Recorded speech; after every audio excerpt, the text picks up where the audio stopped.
right. This is good. I am Malikas. I am the CEO of the organization Women in Live Music. And you're here for the panel. Why don't you smile some more? Part 2. We already did the first one in September 2024. Also here at the Node in Stockholm. And I just have to make you aware of that this is being live streamed.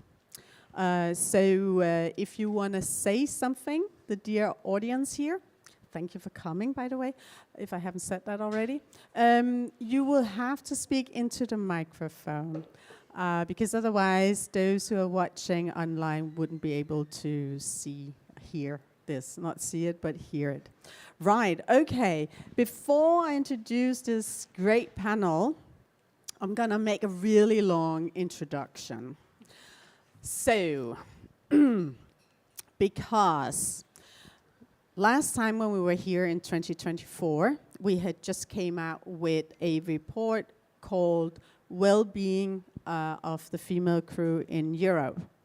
And the reason for doing this report was because over the years, we were able to see a lot of initiatives and talks and, you know, just action for bringing more diversity into backstage.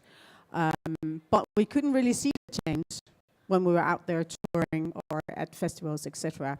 So we were thinking, why isn't there more women in this industry?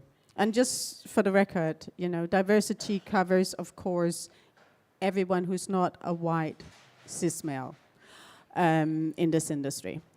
So we thought we would do this report to dig into what could be the problem, since there isn't that many women. And we have Emma, by the way, doing live streaming from Good Luck Production. Thank you, Emma. And I am a sound engineer, just like Emma. And Emma, I'm hearing some music in my left ear. Is it possible to turn off? Sorry about that. Anyhow, this report actually concluded that the responders, which are our members, actually are looking very bright at the future. They do see some changes, some positive changes. For instance, it's more diverse out there, they think, and well, they see it more diverse, so that's great. And they also experience better work hours, healthier work environment, more focus on mental health and well-being, and not least, better catering, which is very important. So all in all, the response was very positive, which is great. But when you were digging into the replies to our survey, it was a different picture. Like we had a question saying, have you ever suffered from imposter syndrome while doing your job to a degree where you were considering leaving the industry? And 61% said yes. So for us, that was a low number, because the previous report showed 81% were feeling imposter syndrome so badly they were constantly thinking about leaving the industry. So that's 8 out of 10. In this case, it's 6 out of 10 or 60 out of 100. And that's a lot of people. But we thought that the number was probably that low because people didn't know what imposter syndrome was. Anybody in here who does not know what imposter syndrome is? Because I'm happy to explain. Yeah, imposter syndrome is when you're doing a job that you love, but you feel completely out of place, and you are ready to be called out as a fraud at any minute. You are anxious about doing the job because you are convinced that you're not doing a great job and you are not made for this job, even though you love it.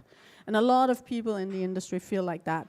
You know, it's men, women, everybody in between and beyond feels this way. But for women, it's somehow more significant. So another question that we asked was, have you ever felt you have to prove yourself more than your male colleagues while performing your trade in the live music industry. How many did you think said yes? Don't look into my papers. Well, 90%. So that means, again, 9 out of 10 or 90 out of 100. That's a really high number of women who feel this way. So it looked a little better, or worse, I don't know what you would say. But do you think, was another question, that you're more afraid of making mistakes than your male colleagues might be of making mistakes? And 81% said yes, that they are more afraid of making mistakes, they think, according to their male colleagues, if that makes sense. Now, in this report, I stumbled over a quote which I thought was really remarkable. And it goes like this. Since I came out as a transgender woman, my confidence has taken a nosedive. Confirmation bias and imposter syndrome at work. I second-guess my every move. I mean, that says a lot about that we do have an issue. Even though we talk a lot about diversity, there is a lot of initiatives, etc., then there is a problem way, way deeper. And I hope that today that we can talk about and point out some of these issues that we need to act on. So that's actually why I have got this little great panel together. But before I start, I just wanted to say that, first of all, backstage in production, logistic and technical, there are less than 10% in Europe. It's probably around 5-6% if we are very optimistic.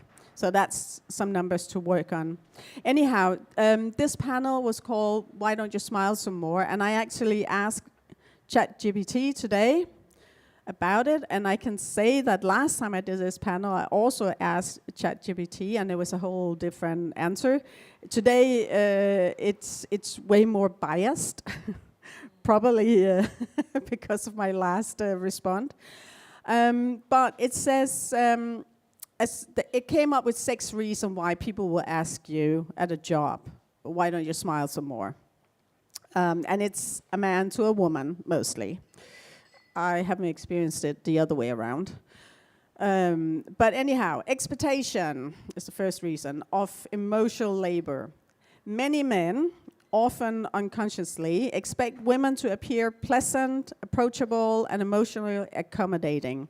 A smile reassures them it's about their comfort, not yours. So again, ChatGPT has become a little bit more biased.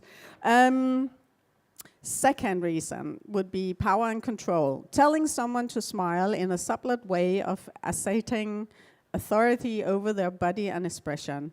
It's a reminder of who is allowed to take up space without explanation. That's a good one. Sorry about that. So, third reason, gendered conditioning. Society teaches women to be nice and men to be neutral. A focused or serious man is seen as a professional. A focused woman is often seen as unfriendly or difficult. I can relate to that. Anybody here who can relate to that? Okay, yeah.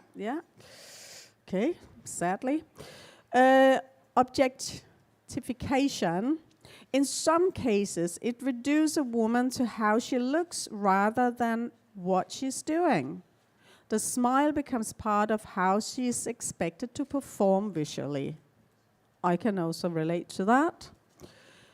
The fifth one, discomfort with women's seriousness. I like that one. This is actually my favorite.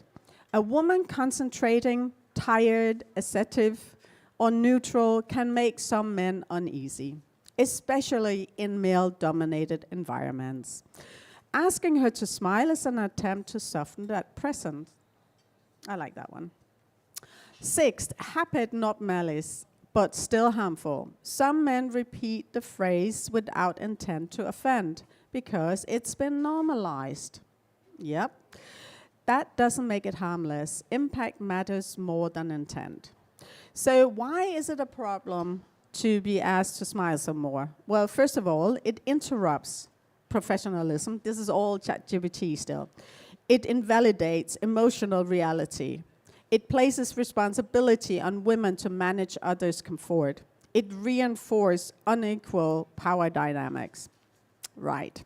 So a simple truth, a conclusion from ChatGPT is women are allowed to exist at work without performing happiness. All right. Well, just a few words about Women in Live Music. We are a non-profit European organization for women and others working backstage in the live music industry within production, logistic, and technical. And, we've been around for 8 years. I can't do this without notes. I don't know my own organization, even though I actually founded it. Anyhow, we have a community with almost 9,000 members. We're pretty proud of that. We do several events all over Europe. And tomorrow we're actually going skiing in Rome. Rome, outside of Stockholm, if anybody wants to come along. If the trains are running tomorrow morning, then you can come along with us. Before I forget, and I'm almost done, so I can get to introduce this extremely great panel. I'm really glad to have you guys here. I would like to thank the Note and the bartenders in the back. You're doing a great job. You're not looking at me now because you're afraid to smile at me. Well, okay. Well, thanks again to the Note for hosting us again. And if you don't know this about the Note, it is a hub in central London. Sorry, that was where I was last week. In central Stockholm. Sorry, where am I? I need to check Google Maps. Yeah, that's when you're on tour, right? You wake up and you're checking Google Maps. Where the fuck am I? Yeah. I know somebody who went to the bakery, because then on the back from the bakery it would tell which city they were in. Yeah, it can be hard to tour. Anyhow, here are some world-class studios accessible to music lovers. It's you can create a space here with artists, producers, and creatives. You can meet, you can get inspired, and you can grow together. You can have your event here, and it is a beautiful event. So that's why we like to come back here. And there is a really, really nice restaurant, cafe, bar, which I am gonna be checking out later on. But please visit the website for the Note for more info. And big up again for Emma Anderson and Good Luck Production for running the technical side. Thank you so much, and the live streaming. Hello to everybody out there. Now I'll ask you guys a couple of questions, but I'll let you introduce yourself and your background. But Christina, first of all, we go back a long time. We're both live sound engineers. You were actually the legendary sound engineer for Bob Hund. So well done on that. We had a chat a couple of years ago, actually right before a Bob Hund show. And we were talking. Do you remember what we were talking about? Because that was a great talk, and that kick-started the idea for this panel. I actually tried to remember on the subway on my way here, like what were we actually talking about? But we've had many great talks through the years. But probably it was something that I was finally at a place where no one asked me to smile. That I could be just authentic and just do my job. And that was the only thing that actually mattered working with them. And as sad as it is, since I've done this for too long, it was maybe the first time, or I haven't experienced that many times that I felt safe in a way. To be me. Like no one had expectations that I would also have a lot of like be nice and all that's expected from you, which it was really fun, that list, that about like being focused, because I'm all about doing a great work. And there I could do that, and I was fucking amazing. So that was probably what we talked about, like me being amazing, and then it turned out to this. Yes, yeah, yeah, it was, it was. But yeah, I remember we talked a lot about this thing about, you know, if a female technician is focused and concentrated, she would be called out as difficult to work with. And I have actually, in 2025, I experienced a couple of times that I was not hired back. And I was surprised because I was like, but the job went well. Yeah, you were great to work with and everything went fine. And then I was like, but what was wrong? Well, you seemed nervous. Yeah, somebody said what here. But I fucking kid you not. I was so mad because I don't feel that I'm nervous, but I'm triple checking my stuff because I know there is a high risk of me being called out if there's anything wrong. Then it would not be the gear, it would most likely be me who fucked up. So I'm triple checking, and that made me seem nervous. So they were afraid to take me on board again, even though there was nothing wrong with the gig. But I seemed nervous. Have you experienced that? No, because I'm blessed with the more nervous I am, the calmer I get. I thought so too. I'm a nurse anesthetist. I should. But I've had, like, I can beat you in that game of not being called back. Like, I've been actually blacklisted, and this is the first time that I'm talking about it loud. I've been blacklisted, won't say the company, because they thought that I had a bad attitude. Me and another female sound engineer heard this rumor from another sound engineer. This was like pre-pandemic. I worked for them after that, but like I have done great jobs for them, but they didn't like my attitude because I would let them know if anything wasn't good for the artist, and yeah, I should just have. Well, I just have to refer to that ChatGPT list again. You know, Yeah. it's really like if we're focused and want to act professional, we're difficult to work with, and we will not be asked back. Yeah. So about my background, that's simply been blacklisted by big companies. Also done great stuff. Yeah, but you are actually one of the sound engineers that I've met that I admire because you're very professional. You are extremely good at mixing. You're very calm, and I haven't seen you, you know, freak out if there's a problem. It's more on the other hand, oh, this is interesting. Let me solve this, you know, and exactly how a sound engineer should be. You're very humble. I would love working with you. So, from me to you. Gabby. Or is it Gabriella Wilson? It depends who you ask. But yeah, Gabriella Wilson, and my nickname is Gabby. And I had a project before that was under Gabby Wilson, and now I'm releasing under my real name, my biological name, Gabriella Wilson, in Swedish. So authenticness, it's like didn't want to hide anything more, so I even took off the nickname while doing it. So. And what is your background again? So I started as a songwriter, and in the woods you had like a piano. And the more I went into the cities, the more tech I put on. And now I'm in the development stage of being a producer. I mix, I do some mastering, I DJ. Like, so being a female, it's one thing to do everything, but it's also about controlling your narrative and your sound. Because in the end of the day, you want to sound like yourself, and it's very hard to give that power away and then sound like yourself. So it's been a way to just develop myself more and going deeper in who I am and what I want to sound like, and try to, in sounds, in any way, shape, and form, present myself out to the world to be understood. Sometimes people like it, sometimes they don't. Sometimes they want to decide for you. But what I've learned is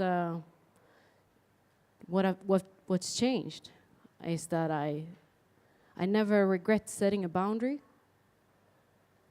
Because when you go home, you're like, oh, I should have said that, I'm stupid. That's what keeps piling up. But every time I said, if you take a step back, I need to sort this out, I want to do this, I need some space, I never go to bed feeling, oh, I wish I would have done it differently. But has that ever had any consequences for you that you were setting boundaries? Not for me.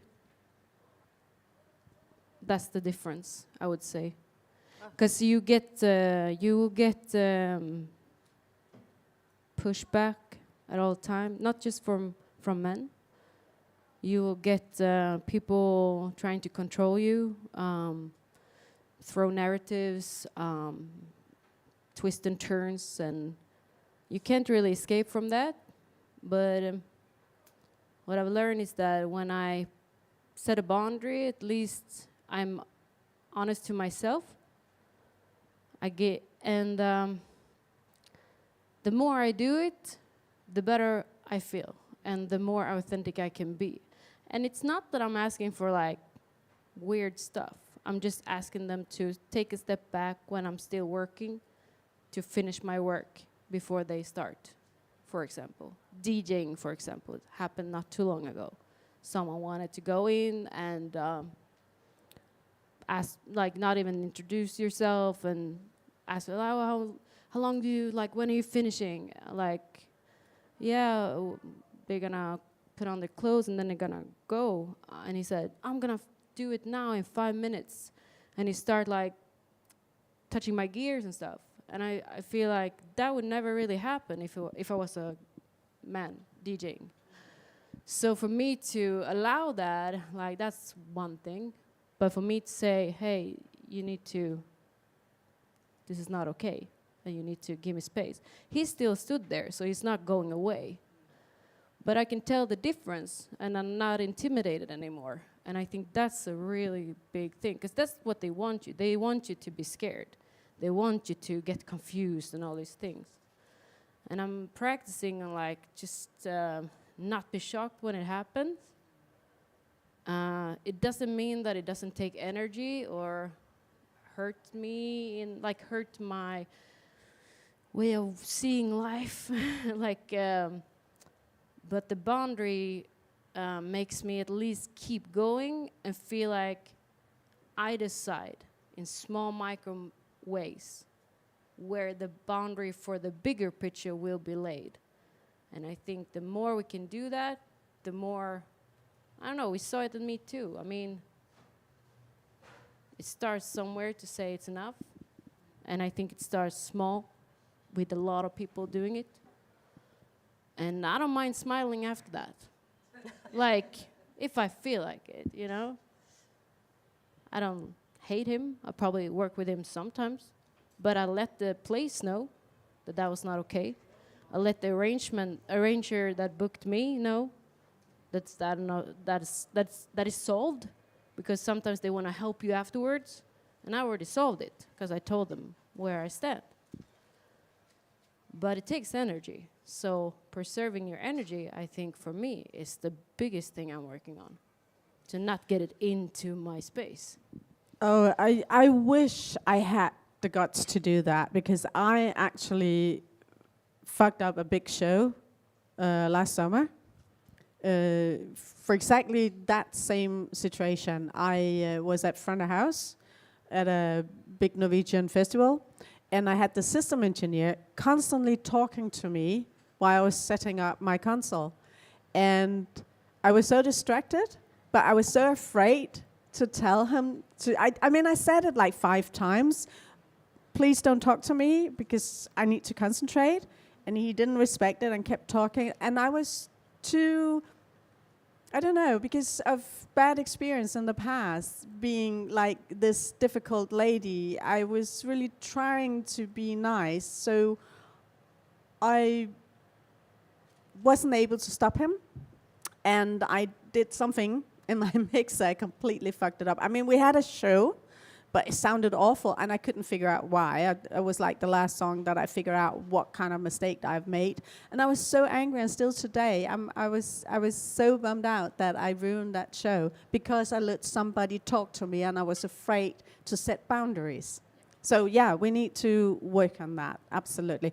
But I just want to ask you, when we met first time, it was here at the Node, and you were working on a project, passing on your knowledge as a DJ. Can you tell us a little bit more about that project? Yes, I think, yeah, we met there on the corner, Love Corners. And I was having a DJ course here at the Node. I'm a member here. And why? My partner is a DJ, and he taught me how to DJ. And when he taught me how to DJ, I was like, huh, is this what they do? And then I realized, and I'm not saying that it's like you can become really good at anything you want to pursue. Doesn't mean it. But the step to just start is not that big.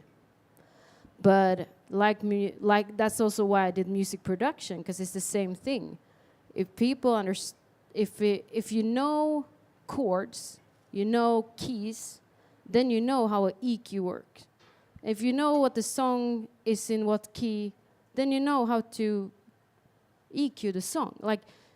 But if you don't know that that's the knowledge you need, because a lot of people, they come playing piano and all these things, so they already have this knowledge, but they have never realized that it's the same thing, so they cannot even start because they think it's like this thing that you don't know what it is.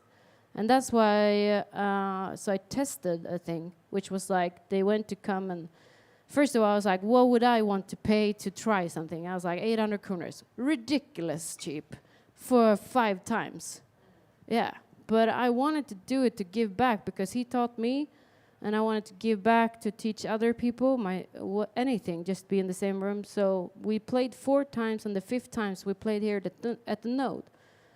And we managed to do like 3 groups, and all of them played. I mean, so it means that in 4 times, they don't even have their own gears at home. They only practice that 2 hours that we met here, and then they went and play. And I'm not saying it's like, oh, they didn't do like perfect all the time, but it proved that you can do it. And I think a lot of people that went to the course, they did it because they thought that they couldn't do it. So that's why I also wanted to have a low number money-wise, so they don't have any more excuses to try. And it was only female DJs. And do you think there is a difference when women get together in a group? Do they act differently when it comes to learn new things? I mean, I feel like I think it's about space. It's not, I wouldn't say it's a sex, gender thing. It's about giving people space to fail without judging them, without shaming them, guilt-tripping them, or pretending that they should be somewhere they're not. I think they have higher standards on themselves than anyone else in the group had on them. If there were be a man in the room, it would change the dynamic. And I think depending on, because we had LGBTQ, we had a guy with us as well. There's queer, so it's not that. It's just the vulnerability of knowing that you have this thing that also, you know, that you feel sometimes you're not even worthy of trying. And if that's in the room, and we all feel that in some way, like you can have a woman in the room and it could change the dynamic if that woman think that woman is better than everyone else. So I think it's about creating the space of we're new here, we're trying, we're learning, and you're never done. Like that's the thing. You can always learn something from anyone. They taught me more than I taught them, I think. Sounds great. Yeah. So well done on that. Anna Ingberg, you are a sound engineer and a producer and a songwriter and a lot of other things. Yeah, first of all, tell us a little bit about your background. Yeah, well, I am. I usually describe myself as a sound nerd professionally. and that's basically what I am. And we're getting laughs from people I know in the audience. So yeah, you know it's true. I'm a professional sound nerd. And yeah, I'm primarily a studio engineer, producer, and I work a lot in post-production, so mastering and mixing, and also like editing and stuff. So that's what I have done the last 10 years now. And I have also been a teacher at who can become a producer, a producer's program for women here in Stockholm. I'm not anymore though. This is my old student.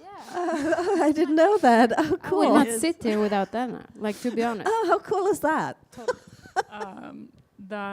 Yeah, I really love that initiative. But yeah, now I'm also a board member of the Swedish Sound Engineer Society. So, which is not separatist or anything. It's just sound nerding, which is a lot of fun. But we need more women who are also interested. Yeah, and you have a meeting. When is that Yeah. meeting? We do. On the 12th, we have a event about, there's a manufacturer of studio monitors that's going to present both the new equipment and also the technology behind them. So that's going to be really interesting. It's also in Soundtrade Studios, which is a really cool studio here in Stockholm and Solna. So it's actually not only for sound engineers on Monday. It could be anybody who are working with studio monitors. Yeah, totally. So artists, producers, yeah, etc. totally. Just like give me a shout if you want to come, and I'll And rush you up. it's here at the Node, right? It's not here at the No, Node. it's not. It's Oh, in sorry. Soundtrade Studios in Solna. Oh, sorry. It's because I met you guys here last Oh, time. yes, so yes. Sorry, yeah. Yes. SSES has a lot of events here as well, like afterworks and stuff. So we're here a lot, but not on the 12th. Right. But Actually, speaking of being here, you were here for the first panel, the first time we did Why I Don't You was. Smile Some More. What do you remember the most from that panel? I remember. Well, first and foremost, I remember despite me not being in live audio all that much, I'm in the studio, but the issues are the same. It's like the same, everything. So every talking point that was brought up and everything, every issue, everything's happened to me in the studio. Although I have not been asked to smile more, actually, not verbatim. I have been asked to make sure you look good for photos and stuff. And I'm like, I'm working. That's not my job. Thank you. No, but otherwise, everything was so relatable. And I'm like, oh, yeah, this is so true. Whether you're in the live industry or in the audio engineering and studio industry. And it's very similar. I think most of the common denominators is that it's a very male-dominated field in general. And as a woman, you're not really allowed to be interested or know the technology of it all. It's not expected of you, and it's not, it's not, you're not supposed to know it. You're not allowed to know it. And that's also a thing I've been meeting in the studio, that I've been in the studio setting up a session for a recording session, and the manager of the band comes in and is like, oh, but when's the engineer coming? And I'm like, I'm here. I'm working. Can't you see? So yeah, all the same frustrations basically are true. And that's probably what hit me most, being in the audience for that first panel, I think. So it feels good to hear someone else is experiencing the same issues, right? Yeah, because when I first started out, I didn't know anybody else.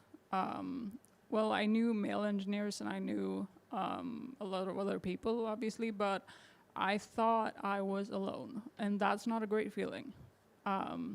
And if you hear something and you are doubted over and over and again, eventually you're like, should I believe this? is this actually true? And it's very difficult to not have it like become your reality and like not starting to believe it yourself.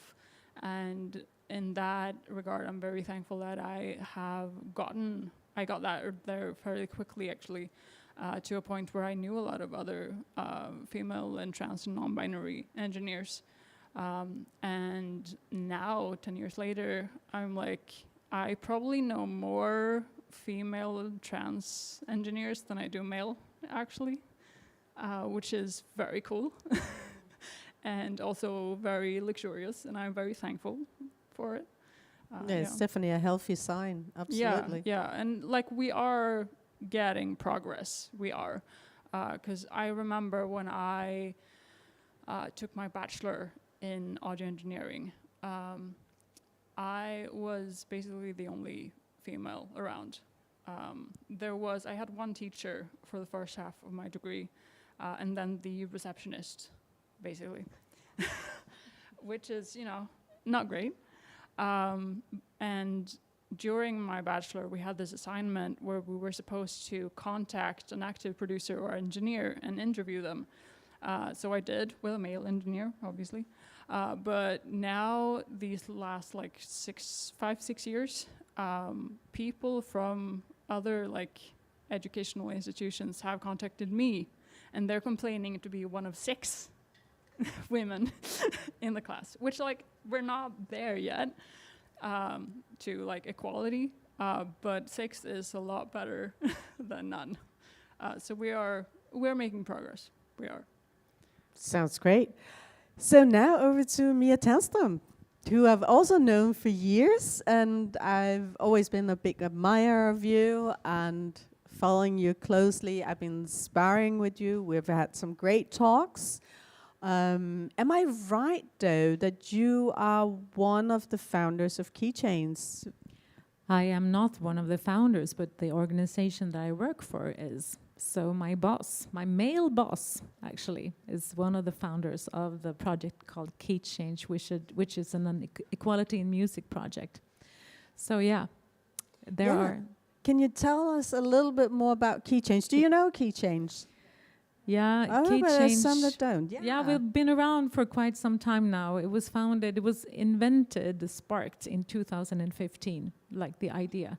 And then the funding came in 2017. So next year it's 10 years of Keychange, hopefully, if we get more funding. But the whole idea came from underrepresented talent. And back then we talked about women. And nowadays we see underrepresented genders and also underrepresented talents from all underrepresented areas. Keychange has evolved alongside the world and the music industry. But what we do is that we try to support the talents that are underrepresented, and we also, with the programs that we have created and that get funded from the Creative Europe, and we also work with something that we call the Keychange Pledge, which is to try to change the structure from the organizational and from the company perspective. So they can take the Keychange Pledge, and then they can work alongside us to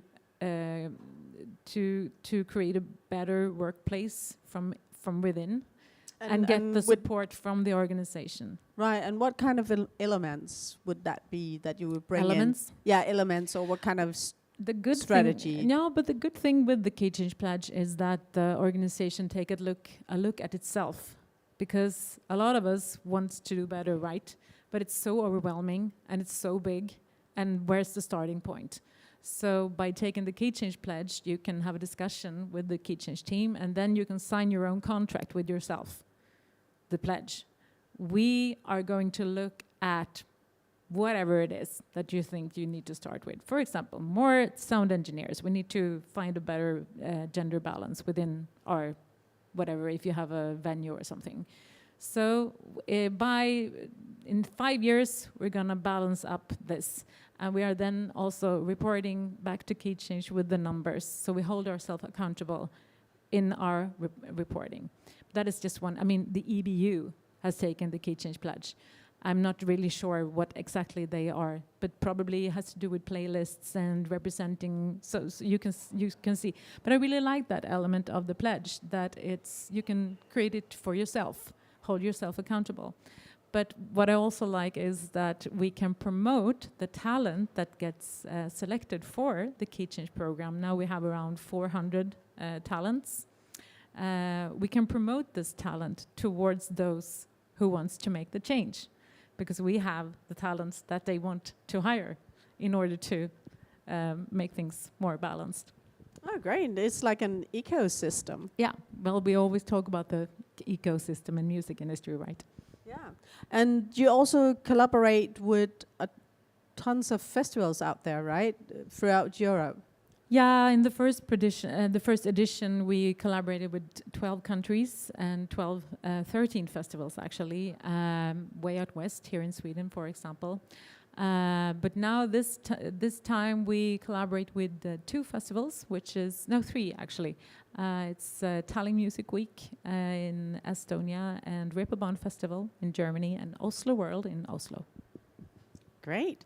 And you were talking about the organization, the other organization you work for, Musik Centrum Öst, where you are a community Well, manager. as everyone in the music industry, I have several hats. I don't know how many times I've heard that expression, but I have this little tiny hat that I have for Musik Centrum. Is not community manager, that is for Keychange. But at Musik Centrum, I work with a lot of independent musicians, first with those who actually perform for younger audiences. We talked about music for younger audiences because she actually produces that, but I work with those artists. It's a very under-prioritized group within this industry. Right. But keyword community. True. What is it about community? It's a strong word because there's a lot of power behind it. Could you tell us a little bit what you think is the power behind a community? Like, if you have a community, what is the strength within the community? Well, I think we've heard the word lonely and alone quite a lot, and you probably heard it as well, and you probably also feel lonely and alone. You work for yourself, by yourself, and also feeling alienated and not having peers that are like the same as you. So I guess that's where community comes in. I mean, Women in Live Music, you probably thought that you were alone, and now you have 9,000 members. That is amazing. At Musik Centrum was actually founded in 1970, so it's a very, very old organization, but it is also, of course, a community. Where do I belong? Do I have other people out there like me? And what common aims do we have? And how can I voice my concerns? So I guess you get both a feeling of connection, feeling of validation of who you are, because you find your peers, you find someone who are like you, for example, in Keychange. But you also have the organization's power, the community power to voice your concerns. When it comes to Women in Live Music and Keychange especially, we always voice the concerns that comes from the community, and we can never advocate for anything that doesn't stem from those that actually represent what we try to push. So several times we had to like, no, this does not come from the community. This is something that comes from somewhere else. So we need to anchor this within the community first. Sounds like a really good strategy, and that is also what Wilm can relate to, absolutely. So I want to first ask the audience, are there anyone here who has a comment or anything they would like to add? No? Okay, but I have a subject that I would like to raise here, and that is women's health. I have a medical background, and one thing that the medical world has now finally realized is that women's health is something we need to pay attention to. There hasn't been done much research, and I think lots of the ladies in here, if I say that for hundreds of years, we have been told to suck it up. If we have problems during our periods, pregnancy complications, menopause issues, is that right? When you go to the doctor and you say, I have an issue that kind of concerns a woman's health, that the doctor would say like, well, you just have to get used to it. Is that something you can They would recognize? say that it doesn't exist. That's my experience. Oh yeah, that as well. And how is it for the female audience? Yeah, you're nodding. You can relate to this as well. Well, I'm from Denmark, and the Danish Prime Minister, she actually said in her New Year's speech that this year in Denmark they're gonna open up a research institute that is gonna focus on women's health. I mean, that's how bad it is that in 2026 they are opening a research institute to dig into what problems we women have had for probably millions of years. So, well, that was about time. But I would like to hear, also for the audience, but also from the panel, if there's, because I mean, we need to speak up about issues that we can have. We shouldn't be alone on the tour bus. Is there anybody here who would like to share any cases, any issues? I know it can be like really intimidating, but I mean, somebody has to make the first move, and there will probably be one or two who can relate to it. So is there anybody who will? I know I'm in Sweden and you guys are very shy compared to the Danish people, I mean. I guess I should have a lot to say about this, since I've been doing this for such a long time and touring. Almost every tour has been with only men. But the thing is, I've been doing this for such a long time. So it's like there are parts of myself that ceased existing, or, yeah. Like when I think about it now, it's like, it's not an issue because there was no room for anything to be an issue. But I think it's the same. We have that with like specific problems that can arise in female bodies, but also with mental health. I think that's something that we haven't addressed until like during the pandemic. People actually started talking about, because us that make our living touring, because that's also a really specific way of living. We don't have our lives where we get our mail. We have our lives on tour. And that life ceased to exist overnight. I'm going off the track, but I think that there was like the human suffering set aside with the pandemic.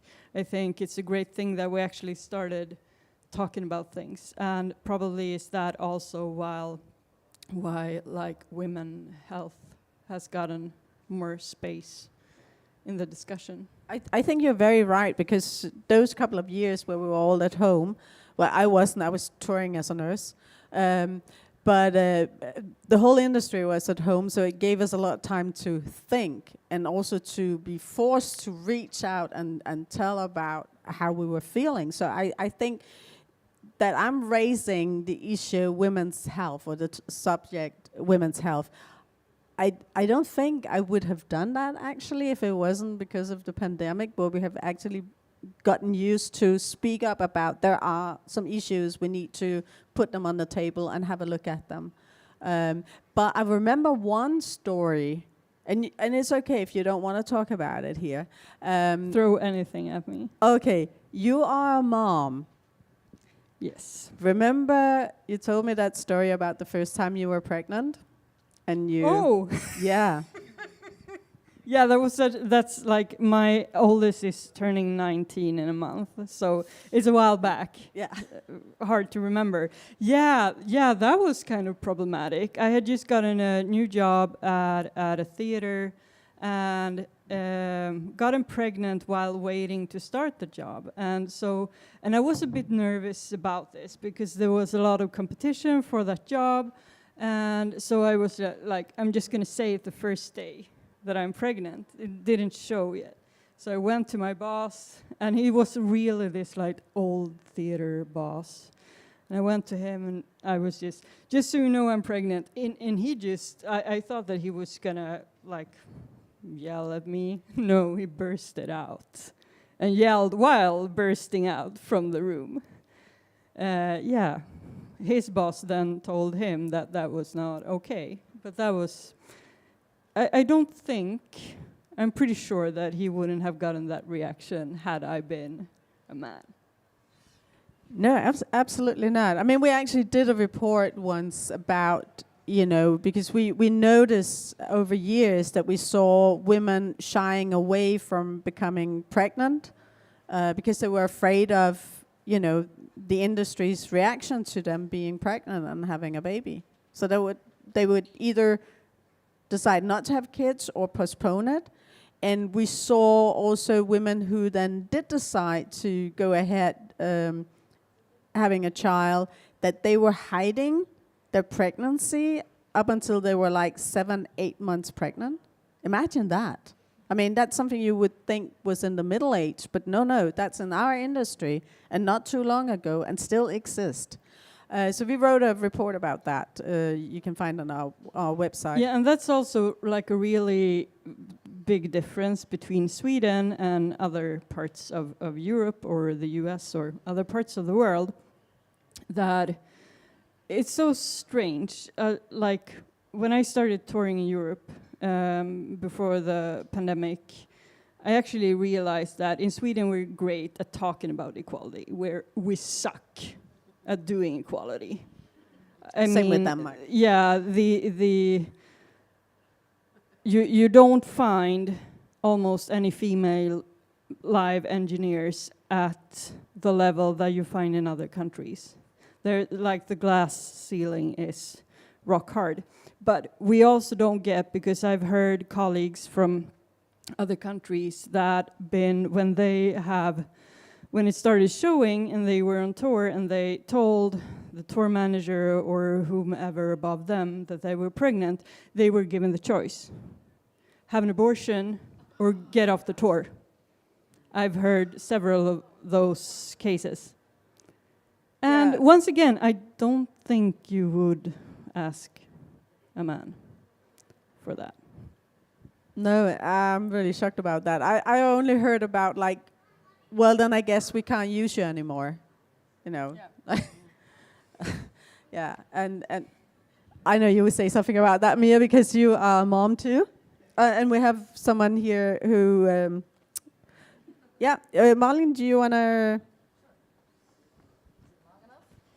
And then I'll get you afterwards. Yeah. Just come a bit closer. Oh, perfect.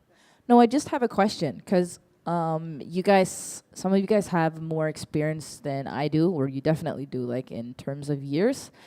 And it's been important for me from day one to kind of be that person that I didn't have when I started in the industry, because I had no one to look up to. I just found it interesting with live sound, but it wasn't because I saw someone like me do it. I just started doing it.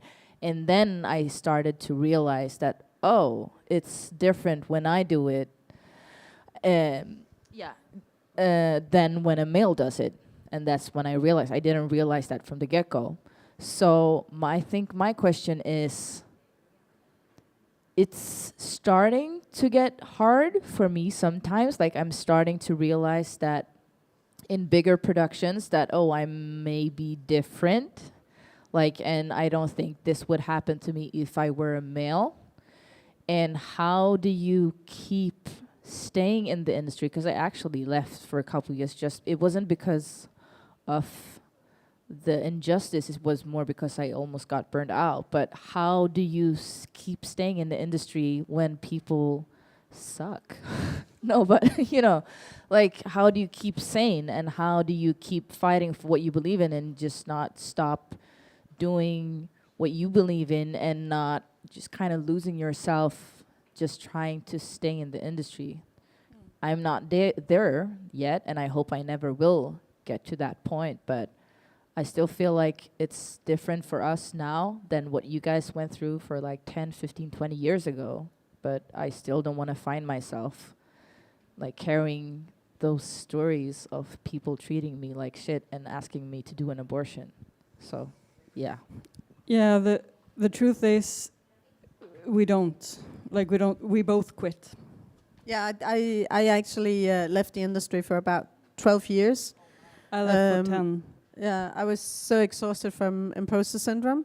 And I first came back after I did a master in science, and I was a nurse anesthetist, and I was making probably twice as my sound colleagues.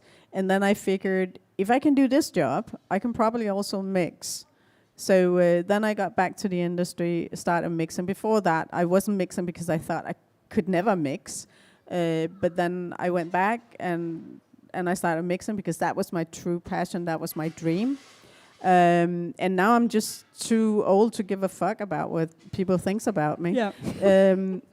But I would say community, having a community is the key word. Absolutely. That's why I founded Women in Live Music. Yeah. I agree with everything, like age does something. But for me, like when you started talking and when you tell us how you go about, that's what keep me going. That's really to see. Please don't quit. Yeah, Please because come back. you have a whole nother Coming attitude back. than we had. Oh yeah. And like just like having integrity. We would just come in like this. But yeah, and also just finding people that you want to work with. Like for me now, because I had a goal, I wanted to do really big shows because I hadn't seen any female technicians in Sweden do the big shows, tour with the big bands. I've got great friends that were touring with artists that are now big, and when they leveled up the production, they were replaced. And I had this dream to like, I want to stand, there will be 25,000 in the crowd between me and the band. And I got to do that. So now I'm just about, I just want to work with nice people. So Mia, No, I was just want to chip in from the Keychange perspective, which is usually more of like a structural and more of an overview than on the personal level. But of course, from the structural side, we need to change the structures within the music industry. And there is an organization in the UK called Parents and Carers in Performing Arts, PIPA. They have done a lot of really, really great research on parenting in the art history. So if you're really into that, you can look at their research, but they also have educational programs for people who have these kind of organizations. Those who really need that education will probably not get it, as we know. But just to know that there are things that an employer should be aware of when it comes to people working in this industry getting kids. It opens your perspective. It gets you more self-confident. There is a community. There are people talking about this, addressing the problems that you have as an individual. They are on a structural level. Everyone have encountered it, so we need to change that. From the other side, you were saying, how can I have a sustainable? No, you didn't say sustainable, right? Because sustainability is one thing that we're talking a lot about in Keychange. Okay, how can we change this industry so it's actually sustainable? So you actually can retire with a pension. So you actually can bring your kids or have kids or even like considering having kids. How do we do that? And then we need to work together and advocate for the things that we see can shift. Me personally, I say just ship the parental leave in 50%, not negotiable, because then every man who enters also has, whenever there is a kid coming, he also has to take half of the time. So then we are entering on the same level. You see what I mean? So, I mean, that is a tiny but a big thing. So we need to work together into changing the structures. And mentoring, I would say, would be your thing. We are so isolated, all of us. We need community. mentorship programs are excellent ways of actually getting to know things from the older generations, understanding that your experiences is not only you, it's there, it's a structural thing, and then what to do about it. And maybe you won't do what they did, but maybe you can come up with new ways of doing it. Thank you. I Yeah, sorry, yeah?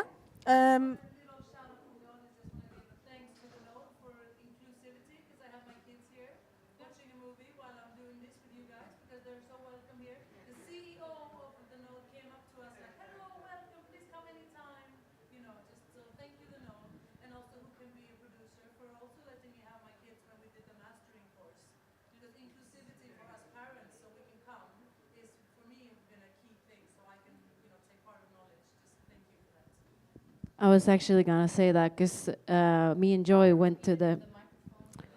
It was too much, but I just want to say, yeah, the node allowed kids to come here, and I was just going to say that I'm actually sorry that we did not put that in, because we normally always do that, that if you have kids, bring them along, because kids are normal. It should be normalized that, you can bring your kids to work, on tour, whatever. We need to find solution, and actually Women in Live Music are putting the last hand on a report called Parenthood in the Touring World, giving tips to parents who want to tour, but also giving tips to venues and festivals, how they can accommodate parents more. So, but thank you for pointing that out, that it's really super great that the Node is a place where you can bring your kids. It should not stop you from coming here. Yes, Joy is a fantastic role model for me that don't have kids yet, because she brings her kids to any event that it's like, and for me that's just like, it gives me hope to get my own kids in the future. But I want to reconnect with you because I felt like this on a personal level. Whatever works for you, if it's a tarot reading, if it's like a friend, if it's like the Swedish health system, like I take every chance I have to get any help that I can to just stay sane. And I have a arbetsterapeut, a work therapist, I have a dietist. Like, I was like, what do you have on the rehab center? I took it all. Great, chiropractor, I'll go there. Because in the end of the day, in the music industry, it's a mental thing. If you want to stay, you need to, it's your mental stage that is going to keep you wanting to stay. So that's going to have to be number one every day. What are you going to do today? And if you feel in your gut that something is off, it's off. You don't have to question it. Then it's about separating. What is shame? What is guilt? And what is my identity? And it's about having those three as separate as possible, so you will know this is norms coming at me, this is my own conscience, but this is who I am. And it's about moving them so they have enough space. And if that's time to reflect, a friend that mirrors you, or whatever you need, I think that's, at least it helps for me to keep going. Because things are not going to change. Like, you can protect and isolate, and you can move and maybe only work with those. But you want to be able to walk into any room and just stay you, and it's hard. But I think the questioning all the time, we do that all the time to kind of quiet that kind of constant movement of brain energy waste. Wow, that was really some strong words. Thank you. Speaking of, because after pregnancy, years later, a couple of decades later, we women will hit menopause. And it's really a fun time. So there is, we have just, there is a link on Wilm's social media, and it is from a webinar recently about that while you are in the middle of menopause, do not take any life-changing decisions. And anybody who has hit menopause will know what I'm talking about.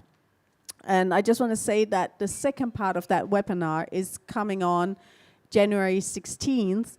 And even though you're young, watch it, because your grandmother will want you to know what it is about. Because finally we are talking about menopause. It's a thing, it's a process, and it is so severe and has such an impact on women that actually in Denmark, where I'm from, they have started to talk about that it should be allowed for companies, for workplaces to give women days off if they are suffering too much from symptoms or syndromes from while they are in menopause, which I think is really great. But it just says something about how severe this thing can be for a lot of women. And imagine being on tour, for instance, and suffer from menopause. I couldn't imagine how that must be to be on. You know, you can't tell anybody how you feel. And by the way, you have brain fog, so you don't know how to talk to people about what you're going through. Anyhow, that brings me on to another question. Ageism. Like, I have a feeling that in the music industry, you are accepted until you're like 21. And after that, you're just a grumpy old lady. Am I wrong? Anna? Yes, you are. Yeah, I was gonna say that too. Yeah, like I've definitely felt the like passing from being a young woman, like 20 years old, until not being that anymore, obviously. But in my field and where I'm at, which is on the more technical side, it's actually so nice to not be 20 anymore. It's so nice because like you will not meet a middle-aged man who is gonna stare at you and like, oh, cute. Which has been like, that was the vibe before, definitely. And I think like Yeah, I really agree. Like I experienced that or I just realized quite recently when I like walked up on some stage and like, oh, I'm not that 20-year-old, because I was still acting like that 20-year-old kid, and I was like, I'm not. And I also have the biggest desk, so move the fuck out. Exactly. That also comes with age. It does. Big fucking I'm like, consoles. Absolutely. I want like- the bigger the better. Like going from, because I, even before I finished my bachelor's, I was hired at the SAE as a main lecturer. And I was, there was one person in the class that I was teaching who was younger than I was when I started. So I was the next youngest in the class I was teaching as the teacher, which is, that was such a weird thing, because you're supposed to be, well, the authority of knowing everything you're teaching. And I obviously was, because I was teaching beginners, and I was really good at what I was doing, even at that age. But what you're thinking, like your internal monologue, is always doubting yourself, because like, how can I, who is like at least 30 years younger than most of the people here, how can I be the authority on this? And now I'm 31 now, and I'm obviously just a baby still. You're still so I'm young. so small. But it's so nice not to be 20 anymore. And it's so much easier to really like know that, okay, this I know. I've been doing this for 10 years.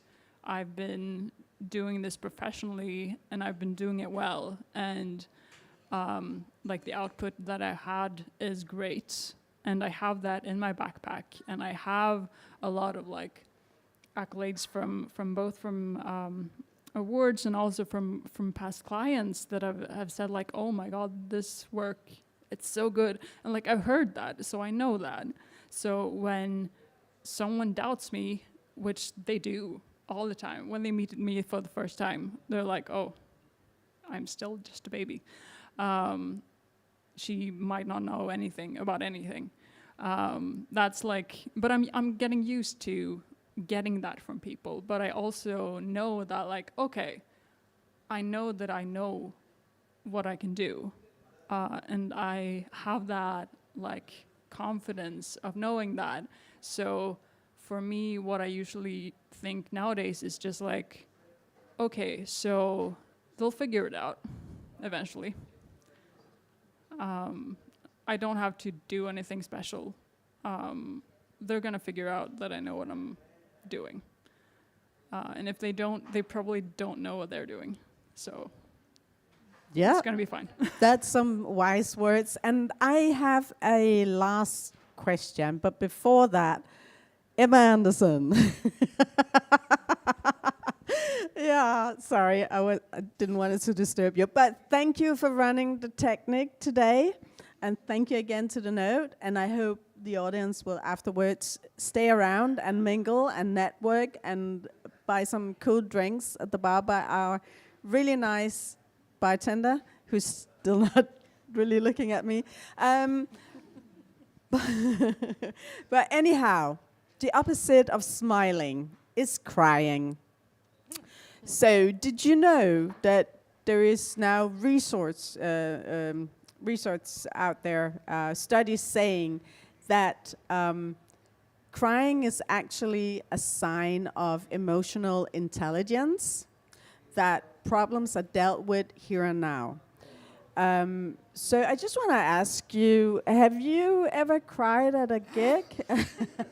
At a gig. Yeah. Have you met me? Have you ever seen me? Have I ever not cried? Like I cry every show. Yeah. That's kind of what I was looking at you and I was thinking yeah. you're the wrong person to ask. That's what I'm famous for. Like, yeah. Happy tears or sad tears? Like just getting emotional Yeah. because I it's do so that too. fucking good. Yeah, I don't know. It's something about us, you know. We do get emotional. We must be very intelligent then, Yes. according to the studies. Yes. Yeah, but yeah, honestly, I cried 3 times today. oh, The last one was 1 hour before hitting here. Technical problems really threw me off. Record box didn't work as I wanted. I thought I deleted half my catalog before my DJ gig, and but they were all there. But yeah, and I mean it's a it's an emotional release. Like and a lot of stress and pressure. But and it's also you want to succeed. There's like it's you want to go somewhere. Like that's why you keep going. I'm 38. Like I keep going. I'm in the next. I don't know how many schools I went to. Like it's crazy. I just keep going, and I mean, the longer you go, the harder it gets in another way. Because you're risking I'm risking my whole life doing this music thing. Like by years. Like I don't have a plan B. Like this is my plan. So it will come with emotions.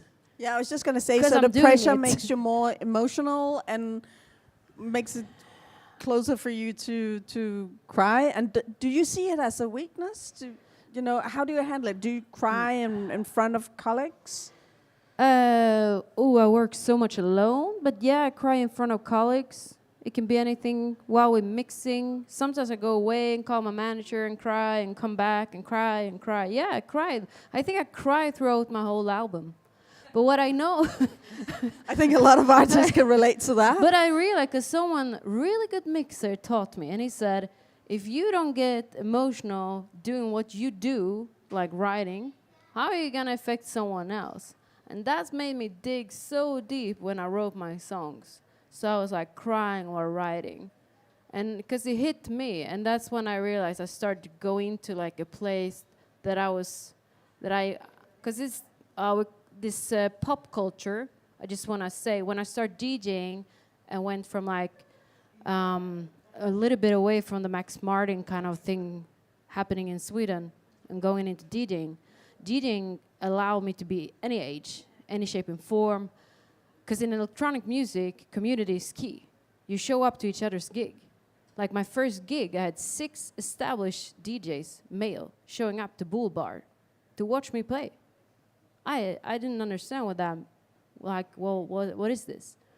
So coming also from like the independent scene, the live scene, going into DJing, I found community. I found like I can be anywhere, any age, any shape. I can play any music I want. I don't have to conform to fit, and it's cool. So yeah, electronic music is a cool place to be if you want to try. Come along. and music is medicine, right? So Anna and Mia, closing remarks on, have you ever cried in front of colleagues or at a gig? I And how do you usually handle it? I usually don't cry in front of colleagues or clients, but I cry a lot when I'm mixing in the studio. Because there's something, as you said, also like getting emotional from how it sounds and how you're like managing to portray something. And you're like, oh, the artist wants this to hit hard. And then you do something, you tweak something in a mix, and it's like, oh, this hits hard, and you start crying. But not usually in front of clients or colleagues. However, I've become very angry in front of clients and colleagues, which is, well, I think it was justified.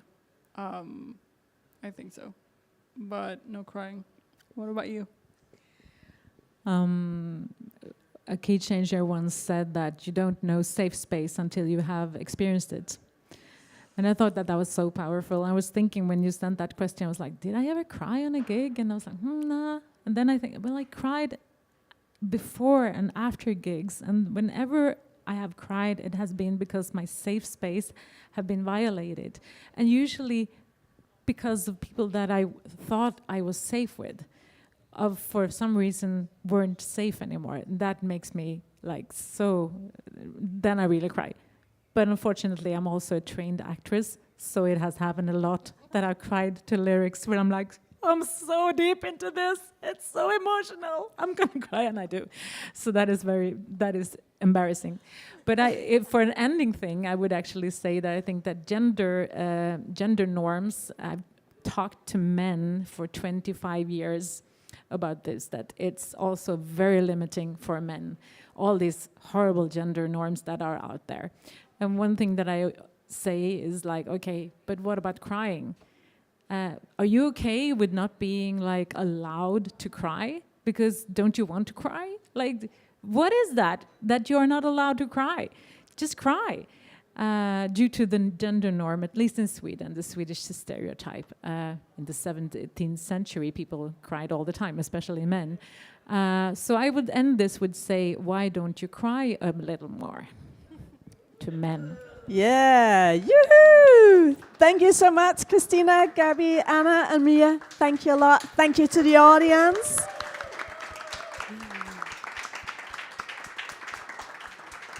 I have one last thing to say before we hit the bar, and that is that Wilm has been nominated for a Swedish award, Monitor Audiovisual Award, for our work. So please go to our social media and find the link, because you can actually go in and vote for us, because I really want to go to that award show in March in Göteborg. Yeah, I mean, I want to go there for the party. But seriously, Monitor Audiovisual Award, please go and vote for us. You can actually win 2 tickets to go with me, hopefully, to this award show, March 3rd in Göteborg. So please go and vote for us. Thank you.